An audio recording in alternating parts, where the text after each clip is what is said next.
जय हिंद दोस्तों। आप सभी का स्वागत है इस डेली मैथमेटिक्स के वीडियो सीरीज में। और इस वीडियो सीरीज में हम लोग देखेंगे मैथमेटिक्स से रिलेटेड खुरापाती क्वेश्चंस, यानी कि मल्टीपल चॉइस या मल्टीपल सेलेक्टिव वाले क्वेश्चंस। तो इस सीरीज में आपका स्वागत है। आज का हम लोग का सबसे फर्स्ट क्वेश्चन यहाँ पे है, और क्वेश्चन हमारे यहाँ पे डिस्प्ले हो गया है। क्वेश्चन को एक बार रीड कर लेते हैं। क्वेश्चन बोलता है कि नेचुरल नंबर के हर एक मेंबर के लिए हमारे पास एक आई एन, एक J n, K n and L n define किया गया है। तो हमको पता करना है which of the following set is non empty, यानी इनमें से कौन सा सेट नॉन इम्पटी है, ये हमको पता करना है। तो इस टाइप का जो भी क्वेश्चन देखे तो सबसे अच्छा तरीका होता है इसको थोड़ा सा एक्सपांड कर लेते हैं। तो इस क्वेश्चन में सबसे फर्स्ट वाले क्वेश्चन पे आ जाइए। फर्स्ट वाला क्या बोलता है, I of n this is equal to 0 and 1 upon n। अब इसको मैं अगर एक्सपांड करूं तो क्या मिलेगा, मेरे को I1 मिलेगा, I1 equal to 0 1 interval. I2 equal to मिलेगा 0 and 1/2 interval. I3 equal to मिलेगा, I3 this is equal to 0 and 1/3 मिलेगा। इसी टाइप से अगर मैं और निकालते जाऊं तो यहाँ पे आ जाएगा I4 this is equal to 0 and 1/4। अब देखिए हमको असली में करना क्या है, हमको करना है असली में I1 intersection I2 intersection I3 intersection I4, यानी सारे के सारे का इंटरसेक्शन।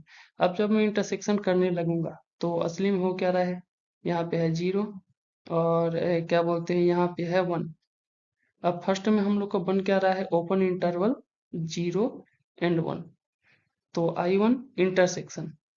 अब आ जाते हैं I2। I2 बन रहा है 0 से 1/2, 0 to 1/2। अब इन दोनों में कॉमन क्या है, 0 से 1/2। अब जैसे ही I3 आ जाता है, यहाँ हो जाएगा 1/3। अब इन तीनों में कॉमन क्या है, 0 to 1/3। यानी जैसे ही ये बढ़ता जाएगा 1 1/2 1/3 1/4। और हमको ये कब तक इंटरसेक्शन करना है, इन्फिनिट तक, यानी n टेंडिंग टू इन्फिनिट पे क्या मिल जाएगा, 1/∞ 0 मिल जाएगा। यानी हमको बचेगा क्या, ओपन इंटरवल 0। ये कम होते जाएगा 1/4 1/5, और लास्ट में आके जो 0 है ये ओपन इंटरवल हो जाएगा। अब ओपन इंटरवल 0 में ओपन खुद बिलोंग नहीं करता, तो बचेगा क्या, ओपन इंटरवल में खुद ओपन भी बिलोंग नहीं करता, बचेगा क्या, इम्प्टी सेट। यानी पहला ऑप्शन तो कैंसिल हो गया। क्यों कैंसिल हो गया, क्योंकि पहला सेट जो हम लोग का था वो इम्प्टी सेट था। अब आ जाते हैं हम लोग सेकंड सेट में। सेकंड सेट में देखिए, मैं नेक्स्ट स्लाइड में इसको ले जा रहा। अब देखिए यहाँ पे तो हम लोग का जो फर्स्ट कंडीशन था वो नॉन इम्प्टी नहीं, नॉन इम्प्टी आ गया, इम्प्टी सेट आ गया। तो ये कंडीशन कैंसिल हो गया। अब हमको नॉन इम्प्टी ढूंढना है ना, क्योंकि तो सेकंड हम लोग आ जाते हैं जे एन इक्वल टू हमारे पास है 0 and 1 upon n। अब इसको अगर एक्सपांड करना स्टार्ट करें तो क्या मिलेगा, J upon this is equal to 0 1 interval, और उसके बाद J up to this is equal to 0 and 1/2, और J up 3 this is equal to 0 and 1/3 interval, और J up 4 this is equal to 0 and 1/4। अब यहाँ पे मजे की बात ये है कि जो हमारा रियल लाइन ड्रॉ करें इसमें 0 भी इंक्लूडेड है। तो 0 से 1 इंटरवल, 0 और 1 और इसके बीच में इन्फिनिट पॉइंट इसमें इंक्लूडेड है। तो ये हमारा J1 हो गया, J1 इंटरसेक्शन J2।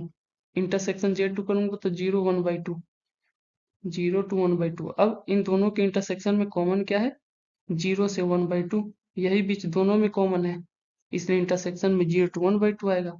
जैसे ही इंटरसेक्शन में J3 किया, यहाँ पे आ जाएगा 1/3। यानी इन दोनों में, तीनों में कॉमन क्या है, 1/3।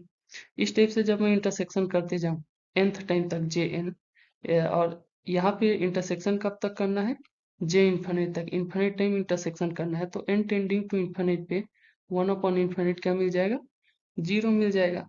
तो वहां से होगा क्या, इस सेट में ओनली एक चीज बचेगा लास्ट में जाके, वो है 0, क्योंकि ये कम होते जाएगा कम होते जाएगा कम होते जाएगा, और इन सब में जो कॉमन चीज बचेगा वो ओनली 0 बचेगा। तो इससे हमको सेकंड वाला पता चला कि बी जो है एक नॉन एम्प्टी सेट है, इसमें एक 0 बिलोंग कर रहा है।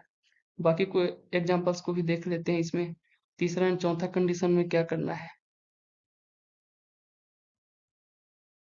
हम लोग का भी ये एक कैंसिल हो चुका था, इसको मैंने टिक किया था, और सी डी पे भी चेक कर लेते हैं। अब देखिए के एन वाला कंडीशन क्या बोलता है, K n this is equal to open interval n infinite, यानी डायरेक्टली बात कर रहा है। अगर रियल लाइन में इसको ड्रॉ करें, एन इनफिनिट यानी कि n equal to one natural number से आएगा अगर, तो एन इक्वल टू वन, तो वन टू रियल नंबर जहाँ खत्म होता होगा पॉजिटिव इनफिनिट, तो वन टू इनफिनिट। उसके बाद टू है, तो टू से इनफिनिट। अब इन दोनों के इंटरसेक्शन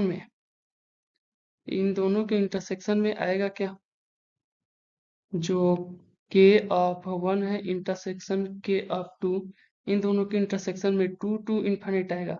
अब फिर इंटरसेक्शन के थ्री किया, तो इनके इंटरसेक्शन में three to infinite and so on. तो ये बढ़ते जाएगा और एंड टेंडिंग टू इनफिनिट है, तो लास्ट में हमारे पास बचेगा क्या, ये सब में जो कॉमन वैल्यू होगा वो ओनली एक होगा, इनफिनिट, और वो भी किस टाइप सा है, ओपन है, यानी इसे एग्जिस्ट नहीं करता है, बिलोंग नहीं करता है। अगर बिलोंग नहीं करता है तो ये क्या हो जाएगा, ये भी इम्प्टी हो गया, यानी इन सब में कुछ कॉमन नहीं बचा, इन्फिनिट वहां से बिलोंग नहीं करता, तो वहां से ये वाला भी कैंसिल। अब हम लोग देखते हैं डी ऑप्शन, तो डी ऑप्शन भी हम ऐसे ही समझ सकते हैं। इसमें दिया है एन टू इन्फिनिट। अब इन्फिनिट ओपन इंटरवल है, अब एन जब बढ़ाते जाएंगे तो शुरुआती दौर में वन भी इंक्लूडेड रहेगा, टू भी इंक्लूडेड रहेगा, थ्री भी, लेकिन जब एन टेंडिंग टू इन्फिनिट आएगा तो इन्फिनिट क्लोज्ड ओपन है, यानी वो लास्ट में इन्फिनिट में ही पहुंच गया है। इन्फिनिट यानी होता है डज नॉट एग्जिस्ट, और यहाँ पे इसलिए उसको ओपन लिया है। तो इन सब में जो कॉमन होगा, L of one, L of two, L of three में जो कॉमन होगा वो कुछ नहीं होगा लास्ट में, क्योंकि इन्फिनिट है। तो यहाँ पे इंटरवल बन रहा है वन से इन्फिनिट क्लोज्ड इंटरवल, फिर बन रहा है टू से इन्फिनिट। तो अब इन दोनों पे इंटरसेक्शन अगर मैं करूंगा तो बचेगा टू से इन्फिनिट, क्योंकि ये छोटा सेट है। वैसे ही जब और एक इसमें अगर ले लूं थ्री टू इन्फिनिट, तो इन तीनों के इंटरसेक्शन में बचेगा क्या, इन तीनों के इंटरसेक्शन में बचेगा थ्री टू इन्फिनिट। इसी टाइप से जब n इक्वल टू इन्फिनिट लूंगा तो इनके इंटरसेक्शन में बचेगा क्या, बचेगा ओनली इन्फिनिट बचेगा।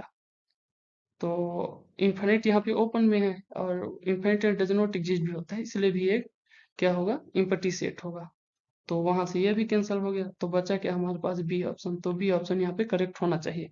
इस टाइप से हम लोग ऐसे क्वेश्चन को करेंगे। अगर इसका कोई और सॉल्व करने का तरीका आपको पता है तो कमेंट कीजिए, और मजा लीजिए इस टाइप के मैथ्स का। मिलते हैं नेक्स्ट वीडियो पे, समय देने का धन्यवाद, जय हिंद।